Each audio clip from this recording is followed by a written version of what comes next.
This is That's So Gay Live reporter Lisa Cove on national and federal lesbian, gay, bisexual, transgender issues and concerns. And I have with me today Executive Director Steve Freeman of Election Integrity. Steve, hello.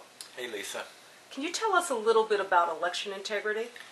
Yeah, Election Integrity is an organization I founded shortly after the November 2004 election, when I began to realize some of the legion problems with our election systems in America. And you became interested in the Prop 8 election in California in 2008, where the LGBT community lost the freedom to marry. Can you tell us what you found out? What we do, Election Integrity, and what other exit pollsters do, is we interview voters coming out of the polling place, and we give them a brief questionnaire. In our case, it's just a couple questions, basically: who did you vote for, or how did you vote for a given proposition? And then they're asked to fold this over and confidentially drop it into what looks like a ballot box, an exit poll box. At the end of the day, we tabulate those numbers, and we compare them with the official results in those same precincts. When there's a big disparity, that raises some questions as to whether or not the official numbers may be correct.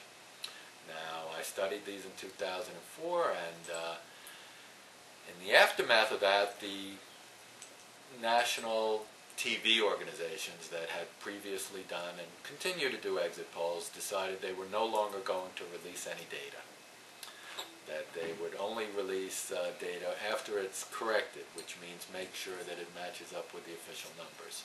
So we've been doing it with donations and tremendous number of volunteers around the country conducting these exit polls. In 2008, we had results from across the country, many of which indicated results very disparate with official numbers. We had a large number of exit polls in California, I believe 14 altogether, and interviewed more than 7,000 voters. And our numbers indicated that rather than passing by a 52 to 48 margin, if in fact people voted as they said they did in these confidential questionnaires, then Prop 8 was defeated, 55 to 45%. But in fact, we do have tremendous reason to distrust the results. When I first got into this in November 2004, I'd written an article saying that, well, there was this exit poll disparity. None of the existing explanations made sense. At the time, I didn't really believe the election was stolen, but I was really quite perplexed about the whole thing. At that time, or shortly thereafter, I mean, this article, first of all, was distributed throughout the world. It was almost like a viral video, but it wasn't a video. It was an academic paper. So I'd gotten in response to that. I was getting more than 1,000 emails a week about this, and I was asked to testify before Congress. And also in the aftermath of that, I was given a book contract to really continue the research onto what actually happened. The book that emerged from this was the 2004 election stolen, exit polls, election fraud, and the official count. And what we uncovered were just numerous examples of election fraud. I mean, carry ovals covered up, and Bush counts thereafter, false alarms in the county in Ohio where Bush got his biggest plurality of vote, basically the county that allowed him to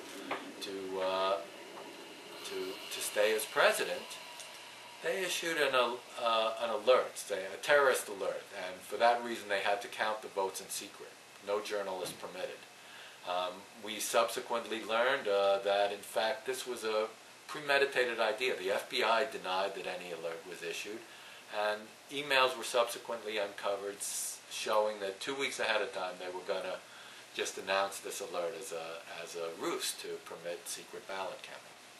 Anyway, we found these kind of things all over the country, and for that reason, we're doing these exit polls to try to verify the results.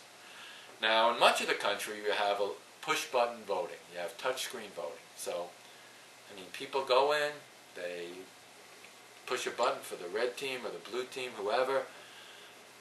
Something happens within 1 million lines of proprietary code, and out comes a result. Whether that has any relevance to how people actually cast their votes, God only knows. I mean, they cast doubt as to whether or not those votes are being counted as cast.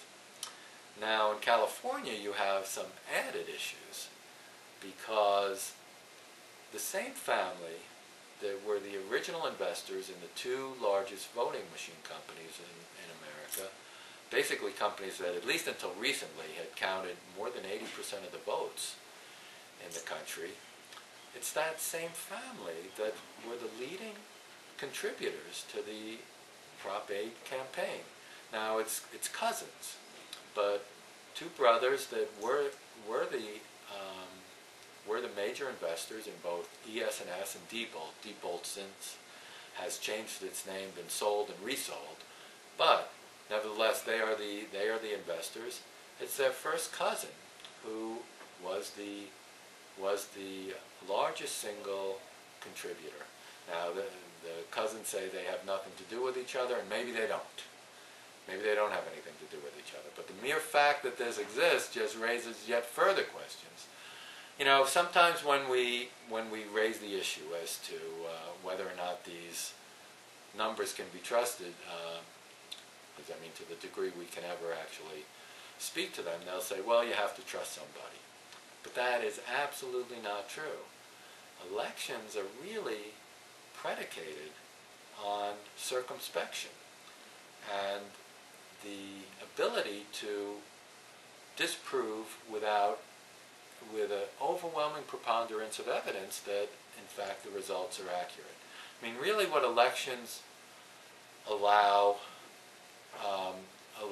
to happen is for the winners to be able to say to losers is that you had your chance, you had your say, we prevailed.